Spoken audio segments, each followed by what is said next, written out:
Welcome to the Virtual Foundry Podcast. Hi, everybody. Welcome to the Virtual Foundry Podcast. This is Volume 3, Episode 11.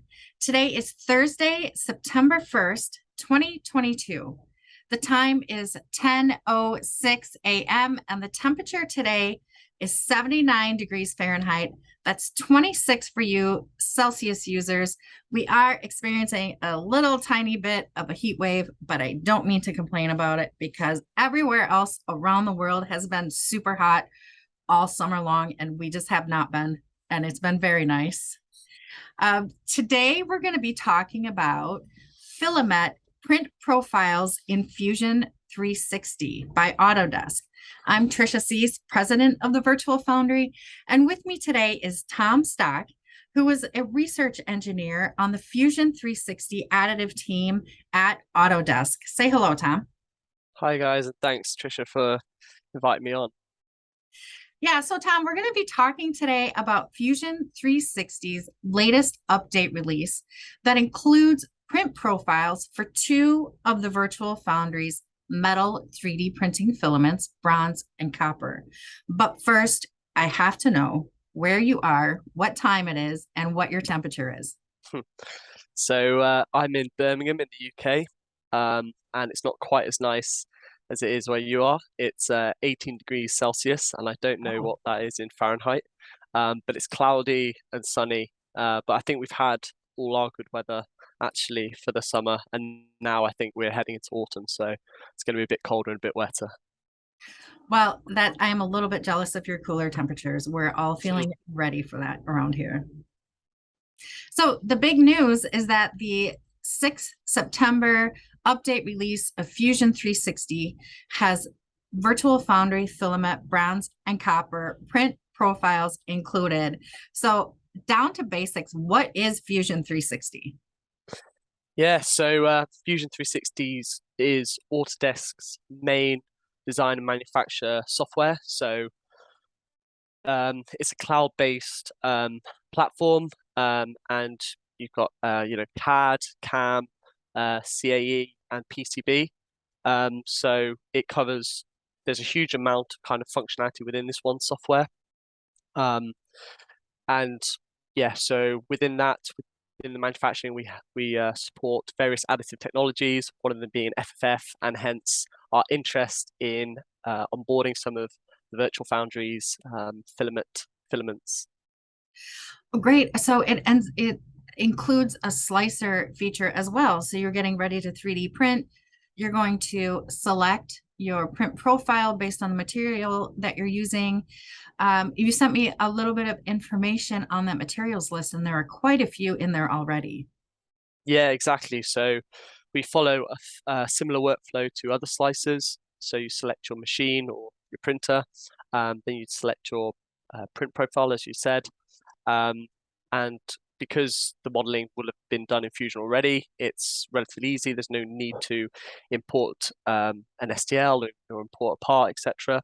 So really just you can go from modeling straight to manufacture, in this case additive manufacture, and yeah, we try and make it as simple as possible. And of course, yeah, as we've mentioned, there's some material profiles or print profiles already, and come September the 6th, we're going to have Virtual Foundry's bronze and copper filaments in there as well. Great. So it ends up being a one-stop design print shop. Right on Fusion 360. Exactly, and we have some simulation tools in there as well, rendering, and there's a lot in there. So there's really kind of one software that we try and make it kind of cover everything. So it kind of does everything. Right. Yeah. So you mentioned within Fusion 360 selecting your 3D printer, and as a reminder, the Virtual Foundry's metal, glass, and ceramic 3D printers are hardware agnostic, meaning they're going to print on nearly any FDM, FFF style 3D printer. So you're going to use the printer of your choice, a 0.6 millimeter hardened steel nozzle, and you're ready to go. Yeah, exactly. And when I was doing the testing with these filaments, I have a Prusa i3 Mark III at home, and as you said, I just fitted a zero point 0.6 hardened steel nozzle, and that was all I needed to do really. And then just kind of load the spool as you would any other spool, and using the kind of defaults that Virtual Foundry provided, I then did some testing and created this print setting profile in Fusion 360, which is now all ready for, well, come September the 6th, ready for everyone to use. So Now, Tom, how did you get into 3D printing? well, it was actually really through my job. I barely, although I did engineering at university, I did mechanical engineering, and I was aware of it. I didn't fully understand it, and had the opportunity on my course to get involved in it. There was a project that we were supposed to get involved with in kind of FFF printers, FDM printers, and kind of for some reason I think that module, kind of that project got cancelled in that module for whatever reason. But anyway, I really kind of got into it when I joined Autodesk from my after university. So I joined on the graduate scheme, and then they had various printers here, Ultimakers really, and then it was kind of small projects or small personal projects. I kind of was just exploring it.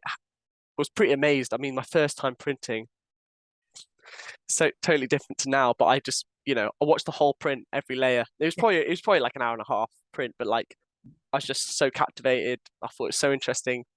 Now I would not do that at all. As soon as I see the first layer go down, excellent, I'll come back in 2 hours or 5 hours or however long it takes. But yeah, so I kind of really got familiar with it. When I joined Autodesk, and that was in the grad scheme. And then having finished that, I joined the Fusion 360 Additive team. And from there I've been, it's my main role really has been to the kind of addition and continued development of the FFF workspace in Fusion 360. So now it's what I work on, day to day. So great. Yeah. So there you go. Tell us about your experience with printing the filament metal filaments. How were they different from printing with standard PLA plastic? Yeah, so it's interesting because I actually found, so there's obviously some things that you've kind of got to be aware of, like, you need a different nozzle size or a hardened nozzle. But apart from that, really the actual printing process was relatively similar. You load your spool, you set your settings in the software, you've sliced it, and then you send the print file to the printer, and it's almost like you're just printing kind of any other material, because it just did not the printer extrudes it no problem. And and then it's kind of hard to believe that really what you're printing is like lots of metal particles within a plastic binder. It almost just seems like a plastic itself. So really from that standpoint, it seemed almost very similar, almost the same. But I guess the big difference was, of course, in the debinding and sintering process, is then you really see the difference.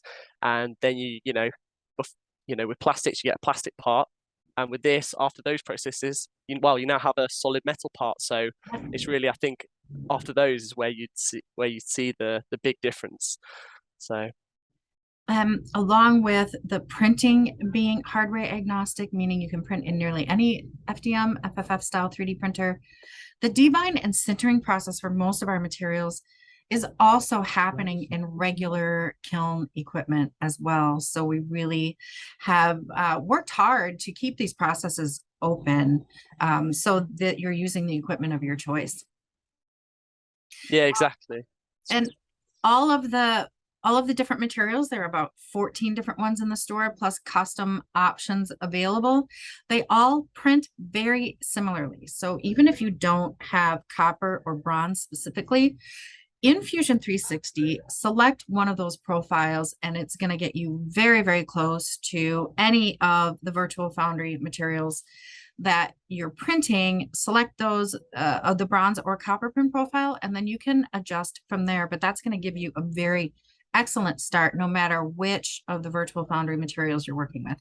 Yeah, and that's exactly what I found actually. I started with the copper, created the profile, and then to add the bronze, it was really the same profile with a few tweaks. So yeah, just adding to that, yeah, I definitely agree. Now, how do people get Fusion 360? Yeah, good question. So you can, if you get it off the Autodesk website, or if you search Autodesk Fusion 360, yeah, you'll be able to download a free trial actually at the moment. So I think there's a 30-day free trial, and the FFF workspace is included in that free trial. So having downloaded it, you can start straight away. And we have a range of videos on YouTube which I've actually done, showing you the steps of how to go from modeling to setting up your printer, selecting a profile, etc., and then creating a print file. Yeah, and just a note actually is it's free for students. Autodesk Fusion 360 is free for students. So yeah, that's obviously if you're a student, it's great because you got no excuse to not use it. Yeah, super. Tom, I do have one more very important question for you before we wrap up today. Go for it. What did one wall say to the other wall?